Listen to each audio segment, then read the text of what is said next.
tonight we are discussing something that has a huge taboo, which is male and female friendships. Got a female friend, love her to death, but the conversations we have come from a completely different point of view, right? So when I'm expressing myself and I'm telling my side of the story, or if I'm telling my perspective of something that I went through with a girl that I talked to, whatever the case may be, she responds back to me from a point of view of, hey, stop letting this girl play with you like this because this is what she's on. And I feel like every man on the planet needs that. And the fucking problem right now in our world is that a lot of men are teaching men how to interact with women, but there's not a lot of women teaching men how to interact with women. You feel what I'm saying? So I'm saying straight up that I got women in my life that give me game for real. They really, really give me game. They really tell me very, very potent shit. And I wish those type of friendships over all of these men out here interacting with women, because where are you going to get raw, uncut information about how to treat a woman better from other than a woman? I have never been able to really connect with what the big deal about that is and why that is bothersome to I really want to say like the vast majority of women feel like my dude can't have female friends, whether they knew them before or after. I do get that some things are just flat out suspicious, but I don't operate in a place of fear in that way. Because when I am connected with someone and we are creating something sincere, something legitimate, I'm not in constant fear of what they would do outside of my presence. I don't know if people that are in constant fear of what their partner are doing, if they are just like consumed with insecurities, or if they know that they going, so they are concerned about what their partner would do. I don't know what it is. I hope that I can run into someone that is willing to mic up, clip the little mic on them and really be raw enough and unapologetically themselves enough to talk about what it is that bothers them so much about male and female platonic friendships. I have had a male best friend that I wholeheartedly, sincerely would pick to be my friend, my best friend in every lifetime. Sincerely, without a shadow of a doubt, would pick. And I don't call men my friends that I have had any crossing a friend line experience with in any capacity. So not just, straight intimacy, like a kiss, a line crossed. You're not my friend. We cool, but you're not my friend if we've crossed lines. And I couldn't be more thankful for God's intentionality with that friendship. I feel like him and a couple of more people that I've been blessed with are God's love towards me in human form, in the sense of a lot of things have been taken from me.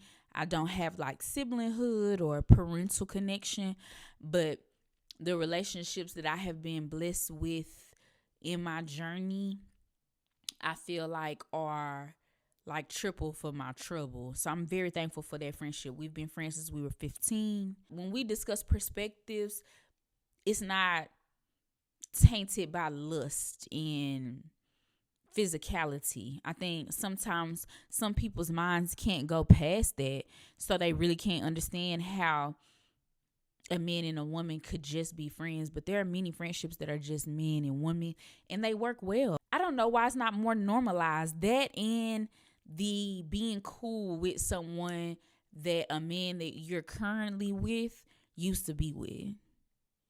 Like, it just all scream insecure to me. Y'all be trying to play like y'all secure and like y'all T, but y'all really not. Like, at y'all core, y'all not. Y'all really feel small. Y'all just present like y'all don't.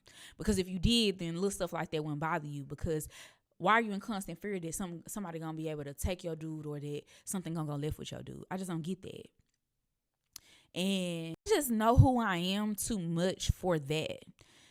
I would love if God would have blessed me with my daughter's father having children by women that, or a woman that I could connect with, and we could all be like Ari and Taina, or Will, Jada, and Cherie. I just think that, I wonder why that's so unorthodox to people. Like, why do I have a problem with you because in 2002 you and my man used to like each other? And if the gentleman that I was with long term, most recently, he is still very connected to a couple of his exes, in the sense of they all still are in the same orbit, and he's never had a problem with me about that because I don't feel threatened 24/7. That's baby. And y'all may have had a real good run, and that run has concluded. It's almost like Blockbuster trying to come have a problem with Netflix and Hulu. Like, we streaming now. That was then. We alright now. And I'm a secure woman, so I really can't relate to women that have activities that aren't aligned with security. I would love to talk to a woman that could help me understand it, though. And it may give, she may feel perfectly secure. It just may give like, I don't play that. And whatever it is, I would love for a woman to let me in on that. So if you're in Dallas and you like to talk, we can even get on one of the like split screens. Let me hear your perspective so we can kind of chat about that. Okay. I hope y'all have a blessed night. This was another night. I kind of I poorly communicated when I said I wanted to say forget it when I got that feedback last week, and it was just forget it for that night, not altogether. Okay? It never gave Wendy Williams, but it most certainly gave Real Journalism. It most certainly gave Gayle King, Barbara Walters. I want to be a real interviewer. I want to have real conversations, it's a real passion, minus the beauty industry. When I started college way back in the day, I was a communications major. This has always been a love of mine. When I'm going to show y'all a picture. Somebody always like to score in this picture. When I was 19, 2009, I was working at Walmart as a customer service manager, and Tina Knowles dropped a clothing line, and they asked me, and I was hurt. I had a glow up. I was hurt. And they asked me to help facilitate it, and I got to meet Miss Tina, and K104 was sponsoring the event. And the lady that was there said, hey, I really think you'll be good at radio. I was like, oh my gosh, it's always been a dream of mine. She was like, come do an internship. And I don't think I exactly understood what that entailed. And I needed to make money to survive, so I didn't do it. But I wish I had the privilege to do it because I was already in the door at K104.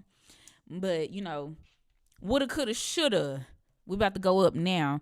Thank y'all for talking pretty with me. I hope y'all have a blessed night. I'm so glad I pushed through and got my mojo and got on the mic. Okay, have a blessed night. Be pretty inside and out, and the consistency will continue. I promise.